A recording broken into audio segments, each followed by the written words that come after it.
Put 2 fingers on your wrist right now. Can you feel that little beat? Most people think their pulse tells them only one thing, how fast their heart is beating. But your pulse can tell us more than that. How fast is it?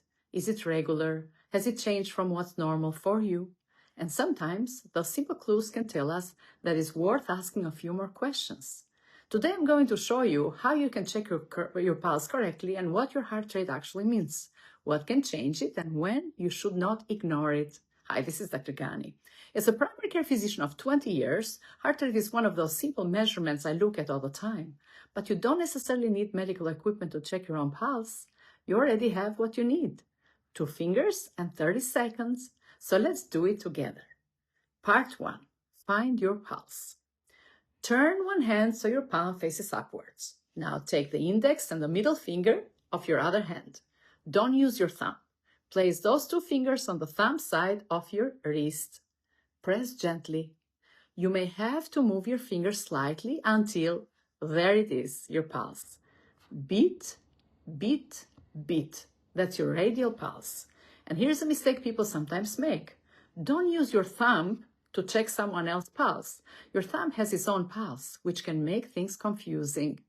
Now that you found it, let's measure it. So part 2, count with me.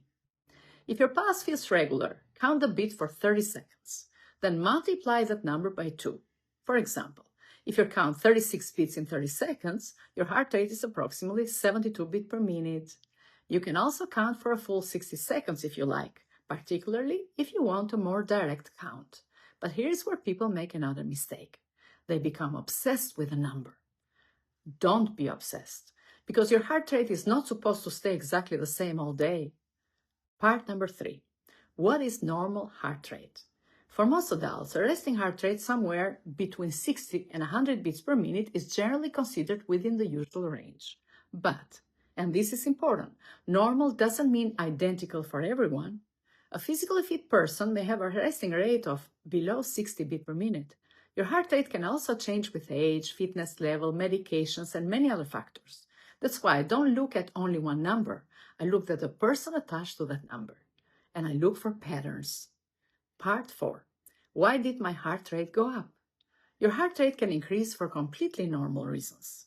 You exercised, you climbed the stairs, you're nervous, you drank coffee, you're dehydrated, you're in pain, you have a fever. Even walking quickly into your doctor's office can temporarily increase your pulse. That's why, if you're checking your resting heart rate, actually rest first. Sit quietly for several minutes, then check it, and compare resting measurements with resting measurements. Part 5. Don't just count, feel. Now here's the part many people don't know. When you're checking your pulse, don't only count it, feel it. Does it seem regular? Beat, beat, beat, beat, or does it seem irregular? Beat, beat, pause, beat, beat, beat. Occasional cessation of skipped or extra beats can happen for many reasons and are not automatically dangerous. But if you notice a new or persistent irregular rhythm, especially if you're having other symptoms, it's worth discussing with your healthcare professional. Because sometimes an irregular pulse can be a clue to an abnormal heart rhythm. Part 6. What about a slow pulse? Here's another misconception.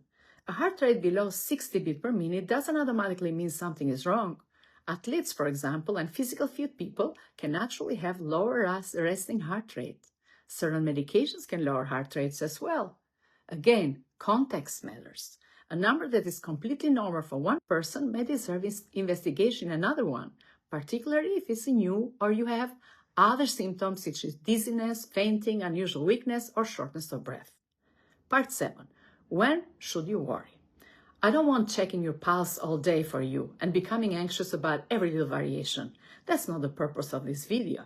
Instead, learn what's typical for you and pay attention when something is significantly different, especially when symptoms occur within it. If an abnormal, unusual heart rate is associated with things like chest pain, fainting, several shortness of breath, severe dizziness, or you feel seriously unwell, seek prompt medical attention. The symptoms matter just as much as the number. So let's finish where we started. Put 2 fingers on your wrist. Find that pulse again. Remember 3 things: rate, how fast; rhythm, regular or irregular; and change. Is this different from what's normal for you or not? You don't need to diagnose yourself. That's not your job. Your job is simply to notice. And if something doesn't seem right, bring that information to your healthcare professional. Sometimes the simplest measurements give us very useful information. And always remember, your pulse is not just a number, it's one small window in what your heart is doing. If this video taught you something new, you can like it, subscribe it, and send it to someone who doesn't know how to check their own pulse. And as always, this is Dr. Gani wishing you good health.